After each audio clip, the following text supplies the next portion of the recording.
Motivating employees, reinforcement perspectives. What is there to learn about reinforcement perspectives? What is the reinforcement theory? What are the different kinds of reinforcement? What are the strategies for providing reinforcement and using organizational behavior modification, or OB-MOD?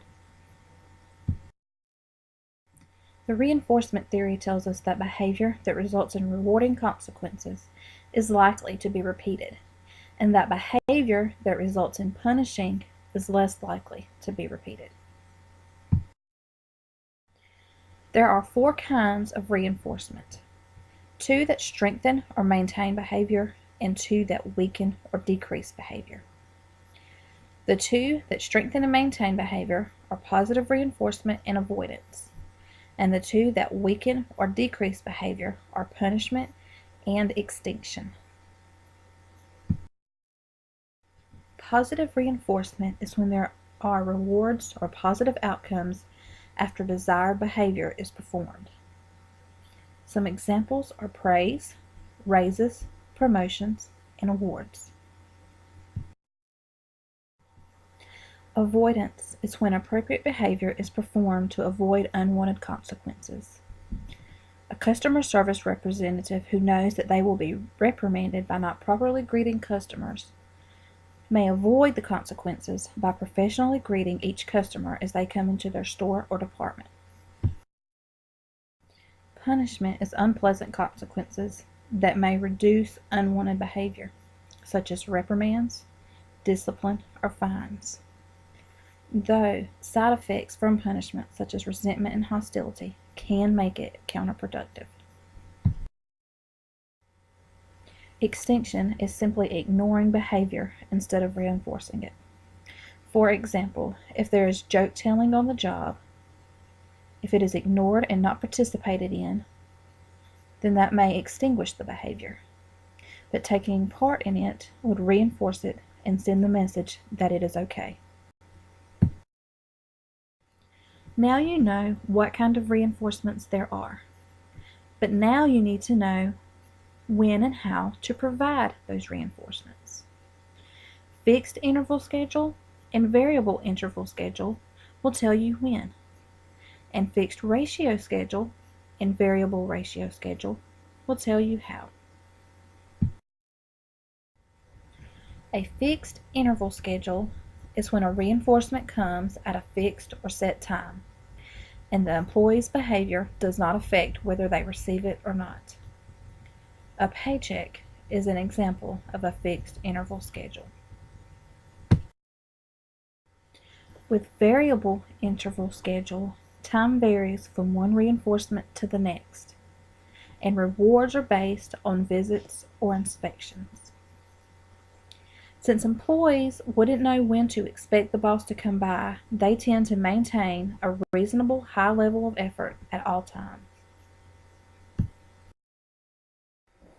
Receiving a bonus after a certain number of items are sold is an example of a fixed ratio schedule.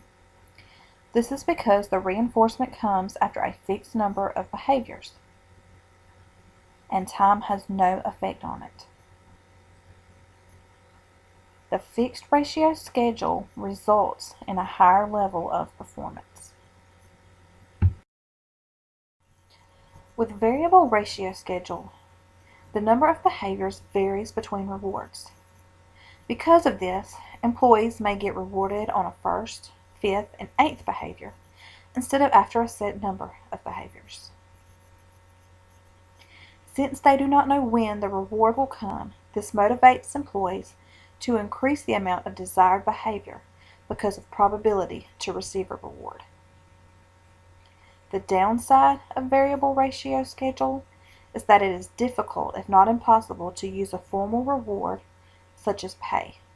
This is because it is complicated to keep track of who was rewarded when. So how do you apply what you have learned about reinforcements? You can use the organizational behavior modification, also known as OB-MOD. This is a method for applying the basic elements of reinforcement theory in an organizational setting.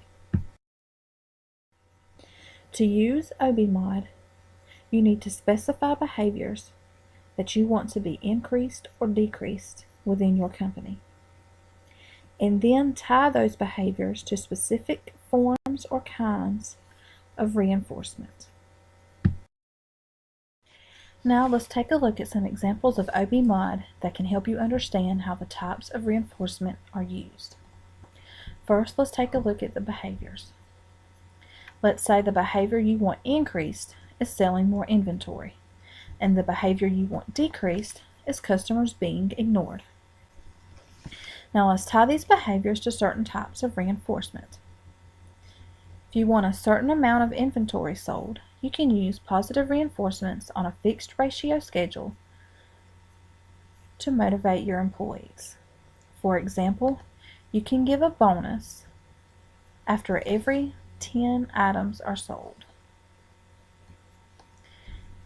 If you have customers that are being ignored, you can use a variable interval schedule that would hopefully result in avoidance.